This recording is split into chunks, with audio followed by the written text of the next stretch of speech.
Hello, everybody. Welcome to the webinar. We'll get started in just a few minutes. So happy to see all of you.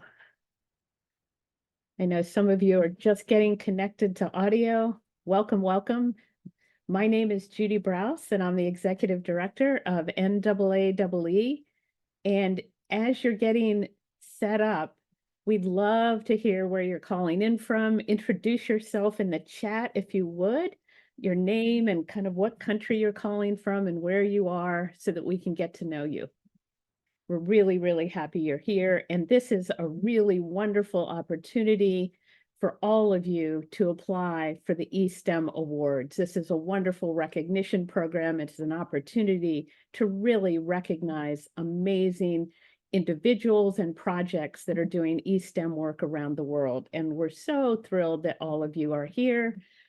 And today you're going to get a chance to find out all about how you can apply to this award, what it's all about, and a chance for you to advance the work that you are already doing. So we're really happy you joined today. And this is the NAAEE team. So when I say NAAEE, it's the North American Association for Environmental Education. And these are my colleagues, Nina, Madeline, and Andy, and you'll get a chance to hear from Nina and Madeline today. Thank you all. You are amazing, and it is such an honor to work with all of you. And what we're going to do today is talk about the Pratt Whitney Award, but we're going to start with a little bit about Pratt Whitney and NAAEE, talk about the E-STEM Awards, a little bit about the application criteria so you understand what we're looking for, providing some overall guidance to you to help you with your application, and then a little bit about the online application itself, additional resources you're going to be getting, and questions that you might have. So we'll be able to answer those. And if you have any questions after this ends, we'll be happy to fill you in later. We're here to help you apply and be successful. That is our goal. So just a couple of housekeeping tips. Type questions in the chat throughout.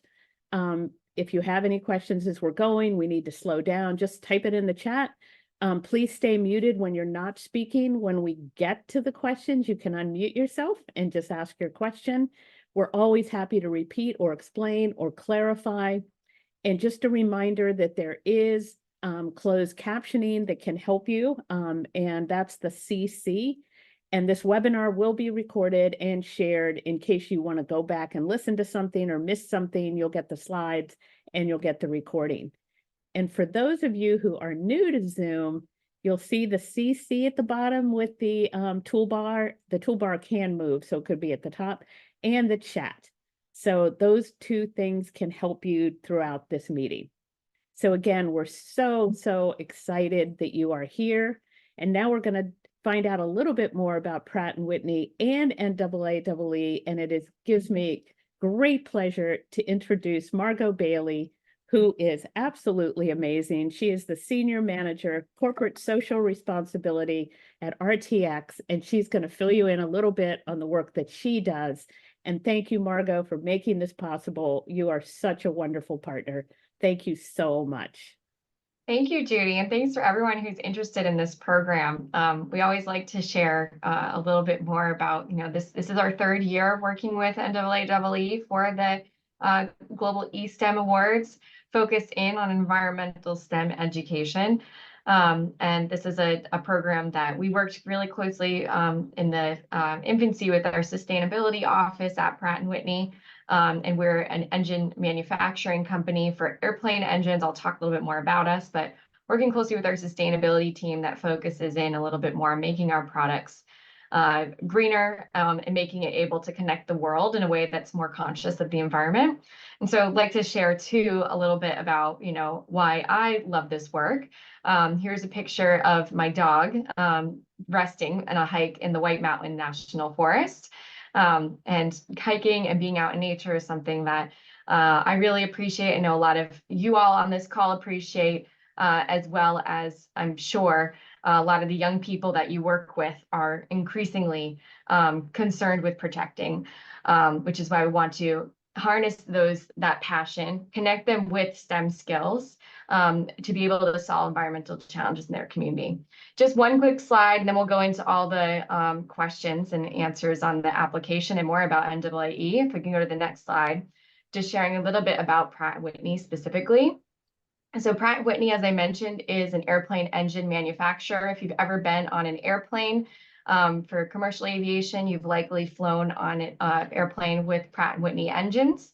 We're right up there with also General Electric and Rolls-Royce in terms of creating airplane engines for flight. Our signature engine related to sustainability being our geared turbofan, which is our GTF, as you'll see on this screen. And so our sustainability team has been working hard over the past around 25 years, not only on that engine, but also on these three things that you see here when it comes to our sustainability framework. First is smarter technology, cleaner fuel, and then greener business. Smarter technology really leaning into GTF, which is an engine that still works with gas power, but learning how to use it in a more efficient way so that it can still go on all of the pre-existing infrastructure that we have in commercial aviation to bridge the gap, while we're also investing in hybrid electric propulsion, so bring in some electricity and digitization. Our GTF also works with cleaner fuel, so sustainable aviation fuel is something that we have worked increasingly on, and have actually in testing been able to run our GTF on 100% sustainable aviation fuels. And commercially viable already is doing it at 50% in the market, and then hydrogen propulsion as well. And then finally, from a greener business standpoint, just in terms of everything we do when it comes to Scope 1 and Scope 2 emissions with the impact of our factories, et cetera, working on reducing the environmental footprint there as well. So I just want to give you a quick overview there, and so you can understand a little bit more about why we're interested in supporting E-STEM education, because we are working continuously to make sure that the products that we have, our engineers are using and leveraging technology to make sure that those products are delivering greater benefits for the environment while connecting the world. And we want to enable young people to also have an interest in identifying a problem and using something like STEM to solve it. So without further ado, I think I'll pass it back over to Judy to go into the next piece. Thanks so much, Margot. And it's great to hear about the important sustainability work that Pratt & Whitney is doing and the importance of E-STEM, because we need to solve environmental problems and science, technology, math, engineering, arts. We need all the disciplines at work to really achieve the environmental solutions that we're looking for. And now I'm going to turn it over to Nina Hamilton, who's going to talk a little bit more about NAAEE. Thanks, Nina, and thanks again, Margot. Yeah, thanks, Judy, and thank you also again to Margot. Hi, everyone. My name is Nina Hamilton. I am the Director of International Leadership Programs at NAAEE, the North American Association for Environmental Education. As Judy already mentioned, we are very excited to be working with Margot and her whole team at Pratt & Whitney to offer this award program again this year. So a little bit briefly about NAAEE. We are a professional association and a champion for environmental education in North America, but also around the world through global initiatives like this one. And we're working with educators and environmental education professionals around the world to advance the practice and impact of environmental education. And our mission at NAAEE is to use the power of education to advance environmental literacy and civic engagement, all to help build a more equitable and sustainable future for everyone. We really believe in the power of environmental education to help equip people with the skills, knowledge, and tools that they need in order to be active citizens and good stewards of the environment. So this is what really drives all of the work that we're doing, and the STEM Awards really fall right into this. So next slide, and I'm seeing some comments in the chat about some audio issues. But let's see, Madeline, I know that your screen is sharing. Nina, just see if most people can hear. I think we have one I issue with think somebody not being everyone's- able to hear. Yeah, okay. Okay, great.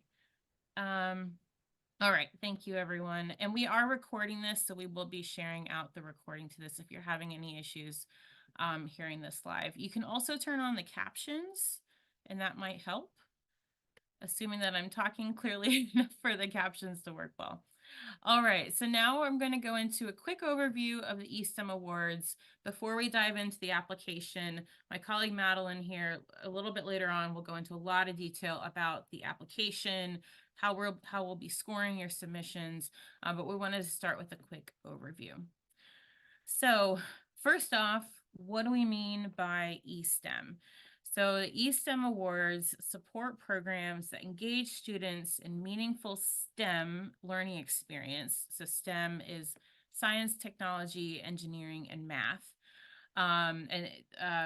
We recognize programming that engages students in these meaningful STEM learning experiences through environmental problem solving. So that environmental problem solving is the E, environment, in E-STEM. So we see E-STEM as being very important for promoting interdisciplinary learning. It also empowers students to help find solutions to complex real-world environmental issues by helping them build those essential skills and seeing problems from a more interdisciplinary lens. And as you may have seen, we have a few different award pools.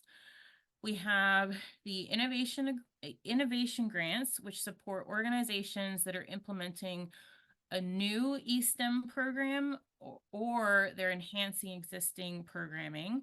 And these innovation grants are awards up to $15,000.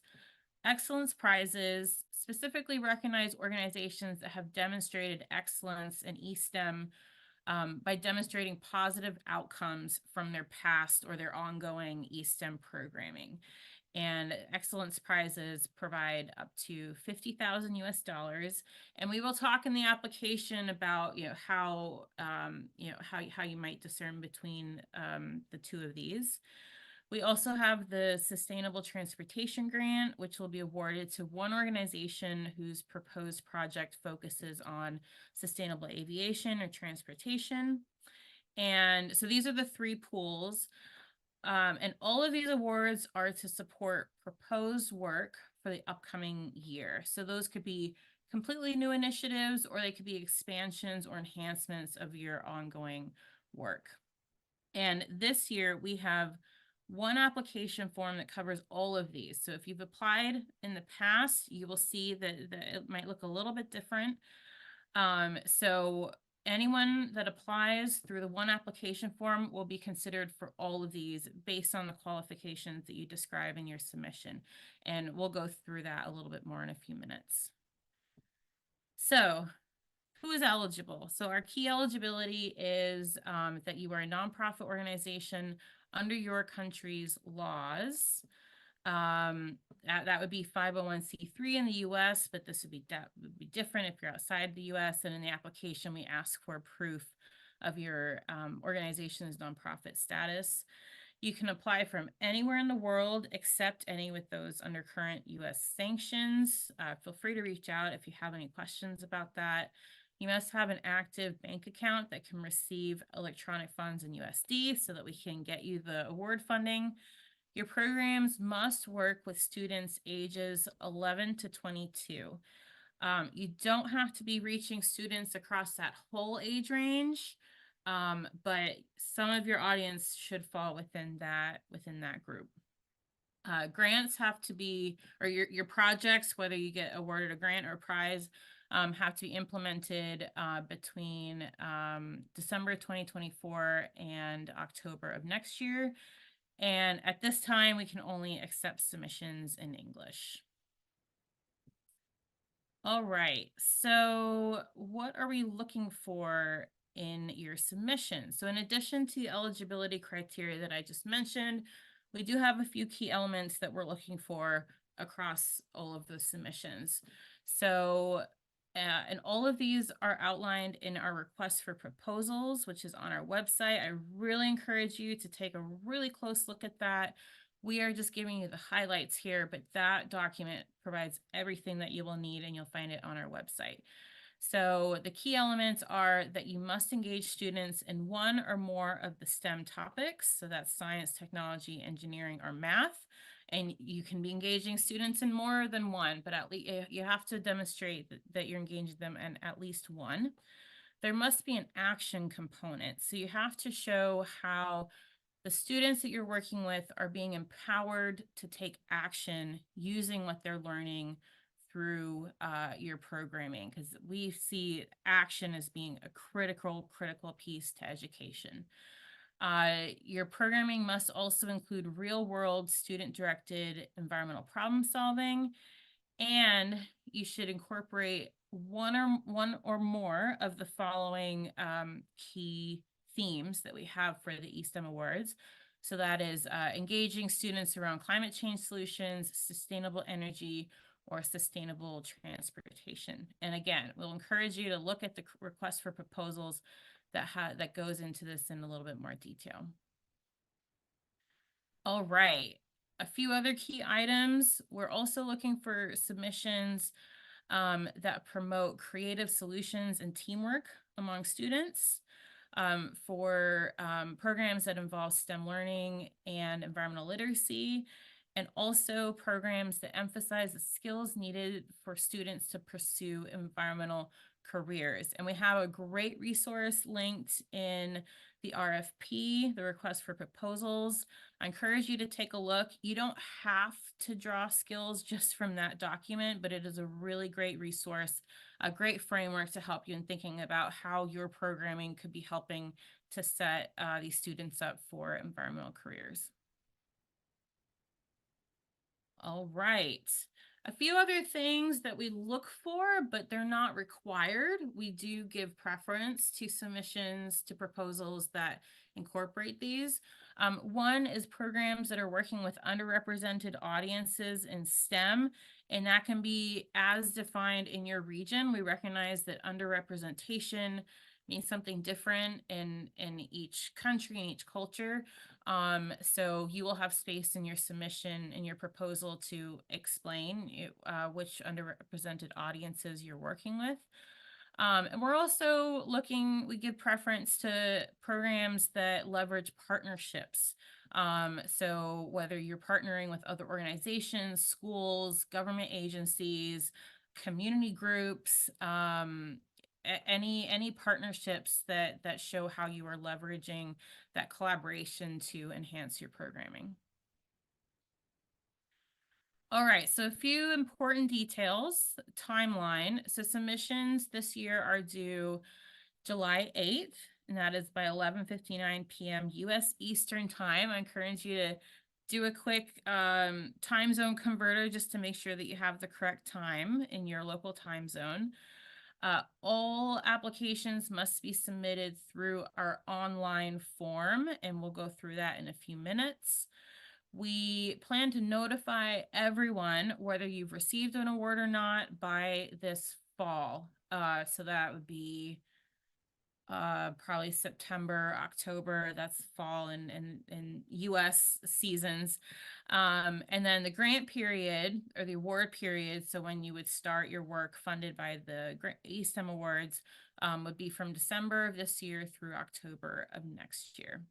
And the RFP includes all of these important dates, as well as the RFP also goes into what we expect of grantees and prize winners, so you can get an idea of what else is included in the E-STEM Awards.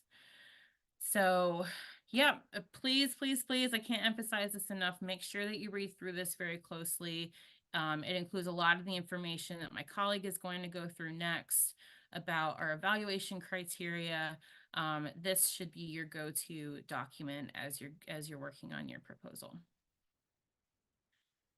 And with that, we'll take a quick minute for questions. And as I mentioned, my colleague Madeline will go into details on the application. So if there are any questions for now about the program and the opportunity overall. What is the probability of getting a grant? That's a very good question. The number of applicants varies each year. Madeline, do you have like the rough estimate? I will say it's quite competitive. We've received at least 100 each year. Is that right, Madeline? Yeah, we received, I think, over 150. 150 between both, because last year we had 2 applications. So yeah, it does get a little competitive. And how you define student actions? That is a great question. We want to see how your students can take what they're learning through your programs and apply it in the real world. We want to see how you're going beyond raising awareness about an issue to helping to empower students to take action. And that could be through student projects. It could be immediate. It could be, you know, that they've learned the skills to apply that outside of school or outside of your programming. I will say it's hard to answer that because there are so many ways that can show up. But I would say think about how your students could take what they're learning and apply that in the real world. Okay, we've got a lot of questions here. Let me see. You can only add one partner. Okay, it seems that you can only add one partner. We are a member-based association and our partners would be all of our members, but we can't list each in the application. Madeline, should we get to that when we go through the application? Yeah, we can talk a little bit more in depth about including letters of support from partners and things like that in just a bit. Okay, great. If we apply for the innovation grants, we might also be considered for the excellence grant. Yes, so that is if you've applied in the past, things will look a little bit different this year. We will be considering all applicants for both opportunities, and we will talk in a few minutes about where in the application you can demonstrate your qualification for the excellence prize. Is it possible to give pointers to an organization that applied last year and what they could do better in their application? Yes, we always offer brief feedback on past submissions. So please email us. If you haven't already, email us and we can share some feedback. Is the Excellence Award limited to just one applicant or will there be multiple recipients? We, in the past years, we have awarded up to 15 organizations each year across both the Excellence Awards and the Innovation Grants. And we usually have several Excellence Awards and several Innovation Grants. So it's not just one organization. Does nature conservation count as climate change solutions?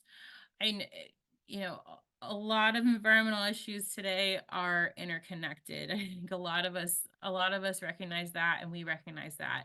But I would highly encourage you to make that connection clear in your submission, because the themes are climate change solutions, sustainable energy, and sustainable transportation. So that is a requirement to align with one of those. As long as you can make that connection somehow, then you will be eligible. All right.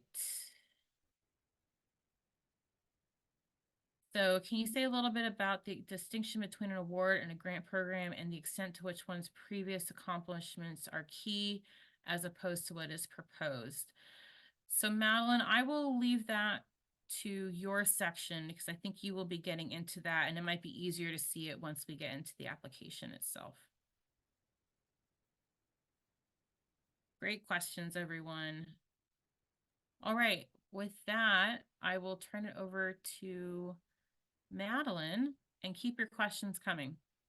Yeah, great. Thanks, Nina. And yes, great questions. Some of these are a great transition into the application criteria that we're going to talk about. I'll just quickly reintroduce myself. My name is Madeline, and I work with Nina and Judy at NAAEE.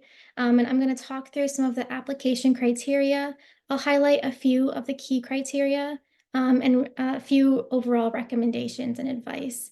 But again, please keep reading through that RFP as you draft and as you're continuing through your application. So like Nina mentioned, there are 3 award pools.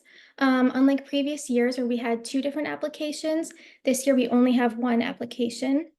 And each applicant will be considered for all 3 award pools. Our reviewers who look at your applications will provide recommendations for which award pool is most appropriate based on your proposal and your responses. And we'll talk a bit more about this in the next few slides. So here are the scoring criteria that our reviewers will use, and these align directly with the application and also with the RFP. You'll see that each criteria has allocated points and that some are weighted more than others. Just overall, all of these are important to paint a full picture of your program, but as you're going through the application, do consider which questions have longer responses or maybe more weighted points. And then just for today, these 3 in green are the ones that we're going to highlight on this webinar. But if you do have any questions about the others, feel free to either type them in the chat or read through the RFP and then email us any questions that you still have. So first, we'll talk through the project description. This is the first and longest section of the application, and this is where we want you to describe your proposed objectives and activities. So in this section, it's important that you include the following. So how you would address at least one STEM discipline, how your project aligns with one of the 3 priority areas, like Nina just mentioned, that's climate change solutions, sustainable energy, and sustainable transportation. And again, you don't have to hit all 3 of those priority areas. We're only asking you to connect your project to one. If it does fall under more than 3, you're welcome to mention that. But we just want to see an explicit connection between your project and one of these 3 priority areas. And then in your project description, you should also describe how your proposed program would engage students in real-world student-directed environmental problem solving, and how it would promote creative solutions and teamwork, improve STEM and environmental literacy, promote green skills, basically everything that we just described earlier. So part of the project description is the option to upload a letter of support. And so this letter of support can be from a partner, a donor, another individual or organization who can either attest to your organization's past work or expertise related to the E-STEM awards, or it could be a major partner that you plan to work with for your proposed project, or it could be both. You can submit up to 3 letters. And we ask that in each letter, you have the person writing letter describe their role. So whether that's they worked with you in the past or they're planning to work with you on the proposed project, make sure they're really clear about what their role is with your organization.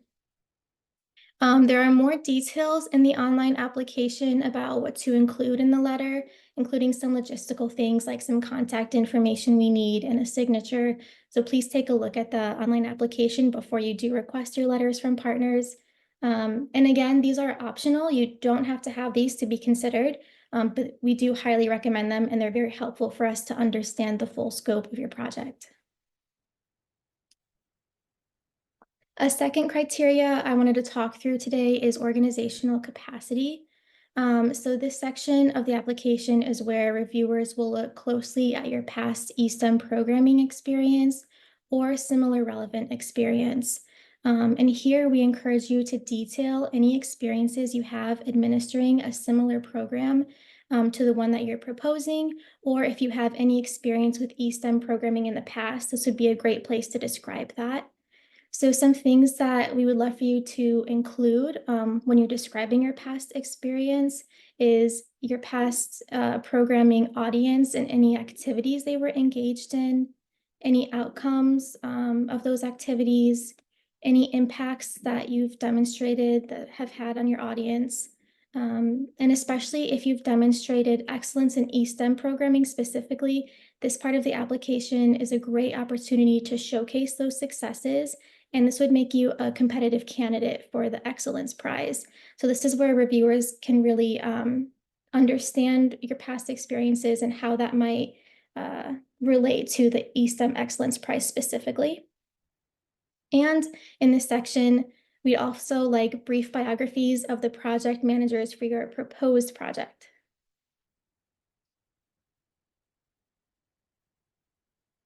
And then the third criteria I wanted to talk through today is the timeline and budget for your one-year proposed project.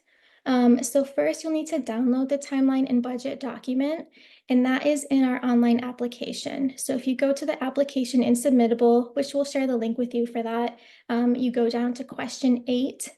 You'll see that under the section where you can download a file and re-upload it, we'll have the hyperlink here. Download the template.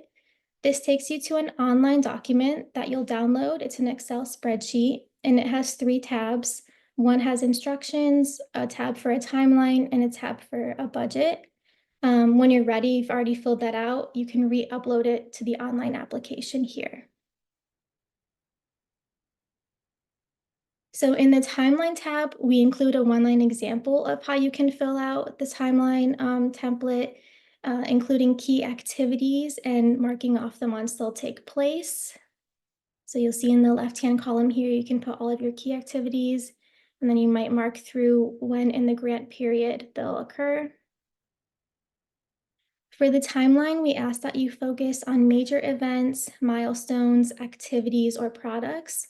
You don't need to include every small activity, but include enough detail that we can see how it aligns with the activities described in your project description. And all the activities must take place during the grant period, so between December 2024 and October 2025. And it's an Excel spreadsheet, so you can add as many rows as needed. So in the budget tab on this same document, we include a one-line example of how you can fill out the budget template, including matching funds and a description of each item line. So for the budget, remember that for your this is for your proposed project, so it should be a project that is up to $15,000 US. Again, we're considering all applicants for the Excellence Prize, but your proposed project should be that $15,000 US grant or under. You don't need to be incredibly detailed in your budget. We just need enough detail and explanation in the description column to see why each expense is necessary for the project. And then if you do have any matching funds or in-kind support, we encourage you to list it in the matching funds column. This is not required. You don't have to have matching funds to receive an E-STEM grant, but this helps us, again, understand the full scope of your project. And in-kind support can refer to donated time or items. So if you have volunteer time or you were donated some equipment or a space for activities, you can list it there. If you have in-kind support, please estimate the monetary value of it and include it in the column. So if it's a donated space, for example, you can include the amount that it would have costed you to rent that space. Again, it's super important that you align your budget with the project description and vice versa. So make sure that if you list an activity in the project description that we can understand and clearly see where exactly it would fall in the budget. And make sure all your amounts are in US dollars. And like the timeline, you can add as many rows as you need to.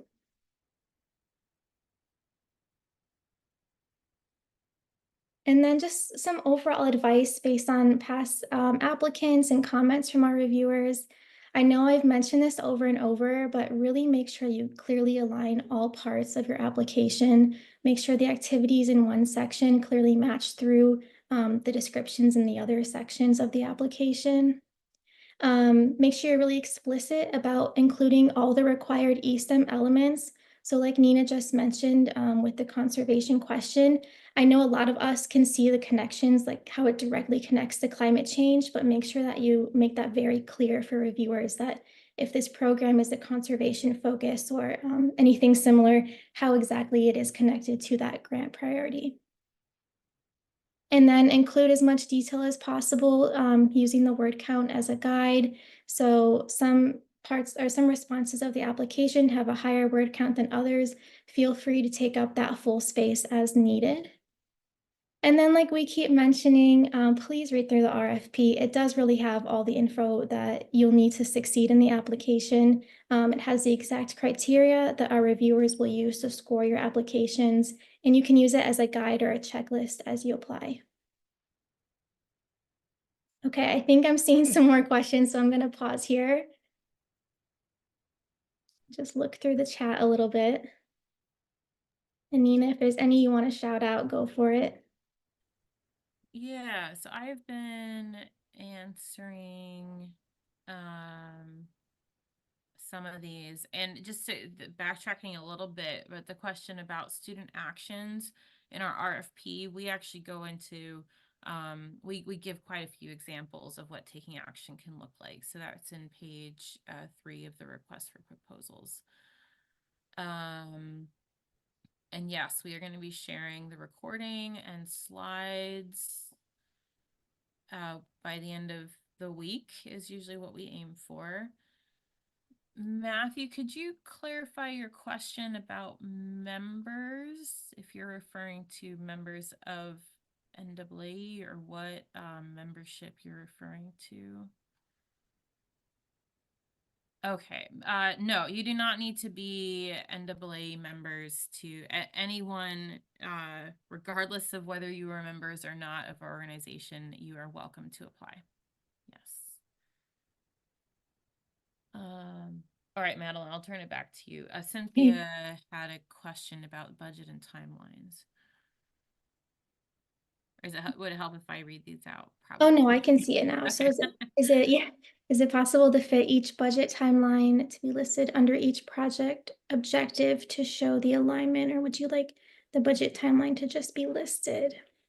So tell me if I'm misunderstanding your question, but for the budget and timeline, it's a separate document that you will download from our link and fill out. It's an Excel spreadsheet, and then you'll re-upload that. And so if you're asking about the activities aligning, just make sure that like if you mention one activity in the project description, that we can understand where that would fall in the budget. And there's a column in the budget where you can, let me just pull that up really quickly, where you can describe the activity of this line item. So for example, if it's like, oh, we're doing a hands-on activity, that would be $50, and then you can describe that activity here if you need to, or reference it back to the project description. Whatever way is best to clarify for you and for the reviewers. Oh yeah, you can edit the spreadsheet. You can edit it, just make sure that you keep these columns the same. But if you need to adjust the way, like if you want to adjust or add notes into another column, you can do that. But we do need an item, the grant amount, matching funds, and a description.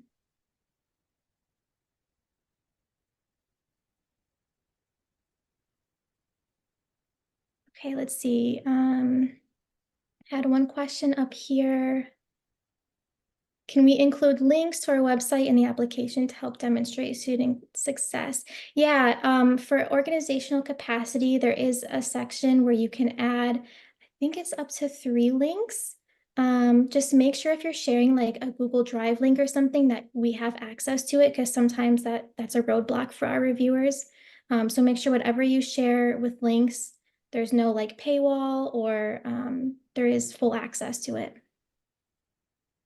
Test it on a family member or a friend, because unfortunately, for the most part, if we run into access issues, because how our review timelines work, we often don't have time to come back and request for changes to that. So Yes.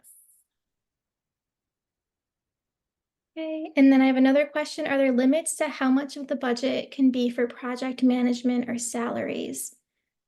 Nina, I'm gonna let you answer that one.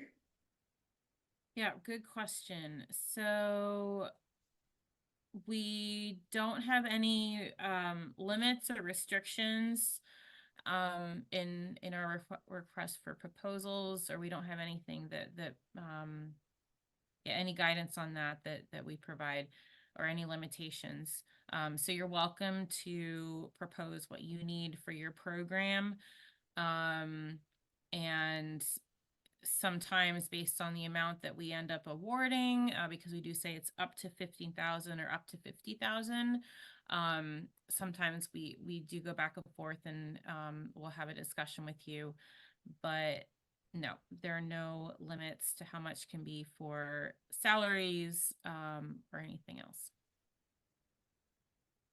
And then I see a question, can students be teachers if an applicant is describing the impacts of its professional learning or curriculum development work, or must applicants work directly with children? So your proposed program does not have to work directly with children, but if it is a teacher training program or something similar, make sure that you clearly show us how it will have an impact on children in the age range 11 to 22. I think, right, Nina, does that sound right to you? Is there any other advice you would offer for that specific situation? Yes, that's correct. And at least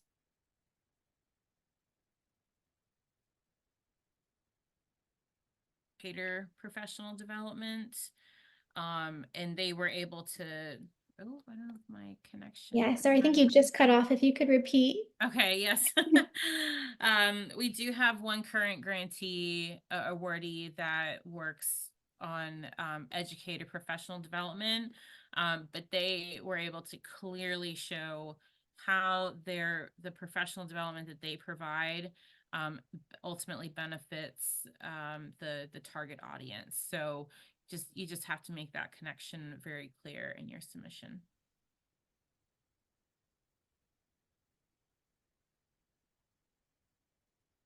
Okay, I don't see any other questions. Let me know, Nina, if I missed any that you see in the chat. But I just want to talk through the application really quickly. So the application is online through Submittable. If you're new to Submittable, if you click on this link, we do have a little bit of guidance that might help you. And basically, you click on it, you sign up, and the application is all right there. You can save your application as a draft if you're not ready to submit yet. Just make sure that you do submit by our deadline, which is July 8th, 2024 at 11:59 p.m. US Eastern Time, whatever that may be in your local time. And if you have any issues with using Submittable, feel free to email us and we can help you out. And then just a few additional resources I wanted to talk through. So NAAEE has EE Pro, which is a hub for environmental education professional development. So it's a space where EE professionals or anyone interested in the field can come together, share resources, talk about topics, learn more about EE or other related topics. And we do have a group focused on E-STEM education. It's completely free to sign up and to join this, and you can stay connected with other EE professionals who are also engaged in E-STEM education and share resources and opportunities related to E-STEM. So we'll share this link in an email after the webinar, but this would be a great opportunity to connect with others who are doing similar work to you. And we'll share all the resources that we mentioned in the webinar in an email. So the request for proposals, the link that Nina mentioned to the new Green Learning Agenda, and E-STEM Award, the past recipients, and FAQ.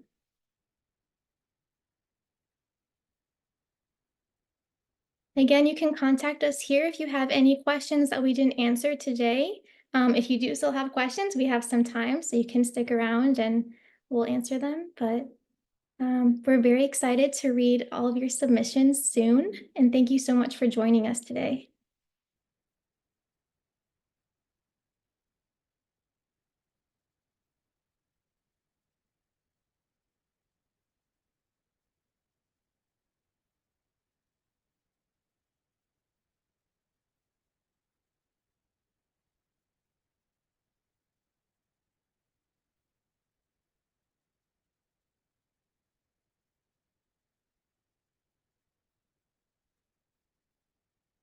Thank you, everyone.